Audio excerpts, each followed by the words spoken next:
बोलिए सच्चिदानंद भगवान की जय। वृंदावन बिहारी लाल की जय। सद्गुरुदेव भगवान की जय।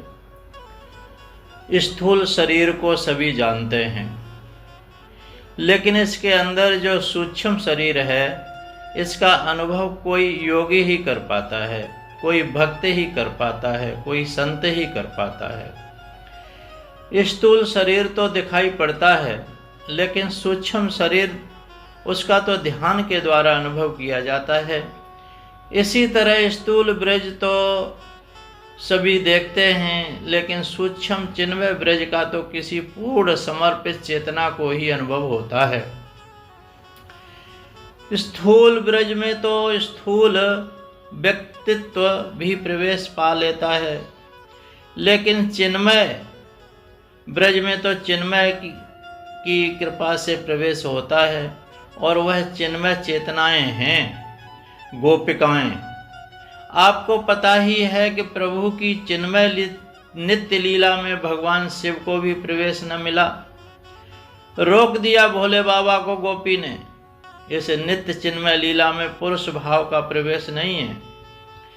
पहले पुरुष भाव का त्याग करो, फिर गोपी भाव में प्रवेश होगा, और तब नित्य चिन्मय लीला का दर्शन हो पाएगा।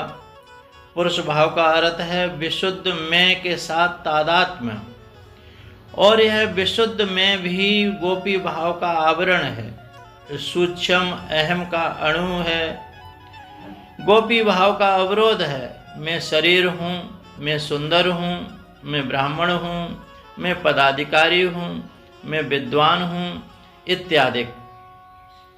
यह मैं का अशुद्ध संबंध है। अशुद्ध संबंध का मैं तो ब्रज में प्रवेश का अधिकारी ही नहीं है। मैं योगी हूँ, सेवक हूँ, चेतना हूँ, आत्मा हूँ, शिव हूँ, यह विशुद्ध मैं का संबंध है। इस विशुद्ध में के संबंध का त्याग करके बाद में नित्य चिन्मय लीला में प्रवेश प्राप्त होता है। शिव विशुद्ध में था कि मैं शिव हूँ, दास भाव था, लेकिन विशुद्ध शिव भाव दास भाव त्यागने के बाद ही गोपी भाव उपलब्ध होता है। सख्य भाव, वात्सल्य भाव आदि आदि भाव के बाद ही गोपी भाव में प्रवेश मिलता है। मैं शिव हूँ, यह तत्वबोध है, आत्मबोध है, अस्तित्व की अनुभूति है, आत्मचिंतन है, आनंद रस का प्रवाह है, लेकिन विशुद्ध सूक्ष्म अहम का अंश भी अवशेष है। देह भाव गल गया है, लेकिन आत्म भाव की गंगा अभी बहती है, और यह आत्म भाव की गंगा जब तक गोपी भाव के गंगा सागर में विलय नहीं हो जाए, तब तक नित्य प्रेम की अनुभूति नहीं होगी। चेतना तीन तलों पर प्रवाहित होती है। पहला तल है देह भाव। देह भाव कर्तव्य का प्रतीक है। मैं ब्राह्मण हूँ, मैं अधिकारी हूँ, मैं धनी हूँ, मैं विद्वान हूँ, मैं महामंडलेश्वर हूँ, मैं इत्यादि, मैं बसंत हूँ, मैं महंत हूँ, मैं पदाधिकारी हूँ इत्यादि मान्यताएं कर्तव्य की प्रतीक हैं। हर मान्यता का अपना विधान है। उस विधान से यदि जीवन जिया जाए तो सेवा परायण हो जाए।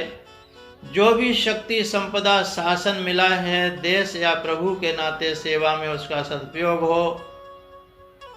सेवा के बदले सुख या सम्मान का चाहा जाए नहीं तो सेवा भाव नहीं है, स्वार्थ भाव होगा।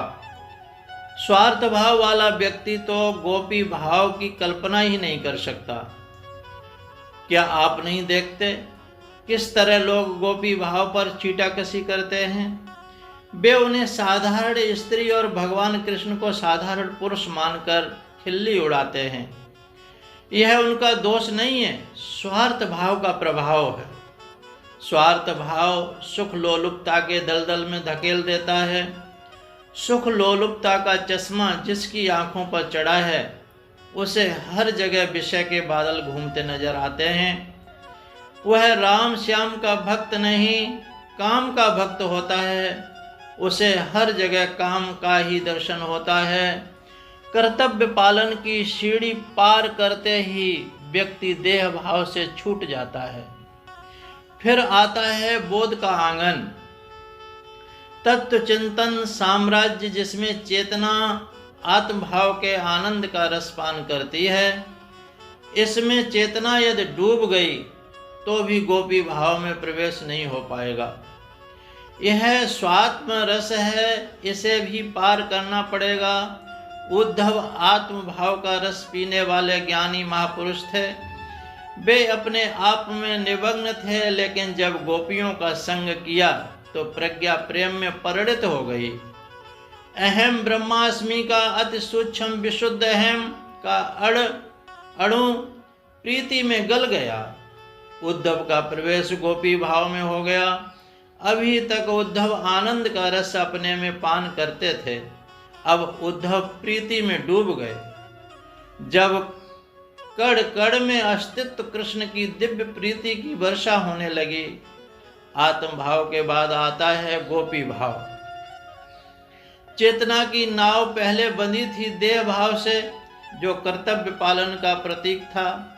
निष्काम कर्म से देह भाव की कड़ी टूटी। फिर आ गए विवेक के प्रदेश में, जहाँ जगता है बोध का दिया। रसपान करने लगे। यह बहुत नाजुक मुकाम है। यहाँ पर गोपी भाव में उतरी हुई पूर्व समर्पित चेतना के इशारे की जरूरत है, क्योंकि प्रज्ञा का प्रदेश विराट है। आत्मचिंतन का आनंद रस अनूठा है।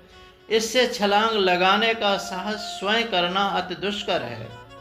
तब आवश्यकता होती है किसी समर्पित चेतना की, जो गोपी भाव में निमग्न है, जो सद्गुरु है। गुरु आत्म भाव तक ले जाता है। जीवन मंदिर में आत्मज्ञान का दीप जगा देता है। आनंद रस की सरिता में गहरे उतार देता है। लेकिन सरिता की आकांक्षा है सागर की। आत्मा को प्यास है परमात्मा। आत्मबोध सखा रस तक ले जाएगा। कुंज में प्रवेश हो जाएगा, लेकिन निकुंज में सखा न जा पाएंगे, क्योंकि उनमें विशुद्ध अहम का अंश अभी अंश मात्र में अवशेष है। वह अंश तो पिघलता है निकुंज में, जहाँ आत्मभाव गोपी भाव में विलय हो जाता है। भगवान कृष्ण के उद्धव प्रिय सखा हैं। उद्धव ने प्रज्ञा की ऊंचाई देखी हैं, प्रीति की गहराइयों से अभी पूर्ण परिचित नहीं हैं। भेज दिया सदगुरु के पास, जाते ही गल गया अहम का अणु और आत्मभाव गोपी भाव में समाहित हो गया। सदगुरु चेतना की प्रीति के गंगा सागर तक ले जाते हैं। कर्तव्य भाव आत्म भाव में और आत्म भाव गोपी भाव में परिणत हो जाता है। कुछ लोग गोपी भाव को स्त्री का भेष बना लेना समझते हैं। स्त्रियों की तरह कपड़े पहनना, उसी तरह से बात करना, उसी की तरह से चलना आदि आदि। यह गोपी भाव नहीं है। गोपी भाव में पुरुष भाव स्त्री भाव की गंध भी नहीं है। जिसमें शरीर के प्रति अभिमान नहीं है, उसका तो चिन्मय ब्रज में प्रवेश भी नहीं होता। समर्पण भाव ब्रज में प्रवेश का अधिकारी बनता है। अपनत्व आत्मीयता संबंध का शिलान्यास करती है। सतत स्मृति लीला दर्शन का अधिकारी बनाती है। आत्म भाव शिव भाव लीला द्वार तक पहुंचा देता है। और फिर कोई सदगुरु गोपी भाव में गोपी भाव की दीक्षा देकर रासलीला में प्रवेश करा देता है। देह भाव को पार करके ही आत्म भाव में प्रतिष्ठित हो पाते हैं। यह साधक के पुरुषार्थ की यात्रा है, लेकिन इसके आगे पुरुषार्थ की सामर्थ्य नहीं है। फिर प्रसाद का क्षेत्र आता है, जहाँ कोई गोपी भाव में निमग्न चेतना प्रीति के साम्राज्य में प्रवेश करा के गोपी भाव का अगाध रसपान कराती है। आत्म भाव के आनंद रस का तो मूक भाषा में इशारा करने का दुस्साहस किया जा सकता है, लेकिन गोपी भाव के प्रीति रस में तो केवल डूबा जा सकता है। किसी गोपी भाव में डूबे हुए संत ने कहा है, कई बार डूबे कहीं बार उबरे, कहीं बार टकरा किनारे पे आए। अगर पूछिए सच तो मंजिल वही है, जहां डूबने वाला खुद को न पाए, जहां डूबने वाला खुद को न पाए। आत्मबोध संपन्न चेतना को भगवान आनंद के रस से सराबोर कर देते हैं, लेकिन गोपी भाव में स्वयं अपने को समर्पित कर देते हैं। सूक्ष्म अहंकार साधना में बहुत दूर तक पीछा करता है। गोपिकाएं भगवान कृष्ण के साथ रासलीला कर रही हैं और उदय हो जाता है यह अहम का अंश। भगवान अंतर्ध्यान हो जाते हैं और उसे श्रेष्ठ गोपी के साथ चले जाते हैं। इसमें अभी अहम का अंश उदय नहीं हुआ था। और जब वह श्रेष्ठ गोपी भी कहती है कि मैं थक गई हूँ, मुझे कंधे पर बिठाओ, फिर उसे भी छोड़कर अंतर्ध्यान हो जाते हैं। फिर सभी गोपिकाएं भगवान को पुकारती हैं, उनकी विविध लीलाओं का अनुकरण करती हैं, उनके विरह में रोती हैं। इससे अहम का अंश गल जाता है। प्रभु प्रकट हो जाते हैं। प्रभु कहीं गए नहीं थे, वह तो सब जगह हैं, सब समय हैं, सबके हैं, सब में हैं। उनका नित्य योग है।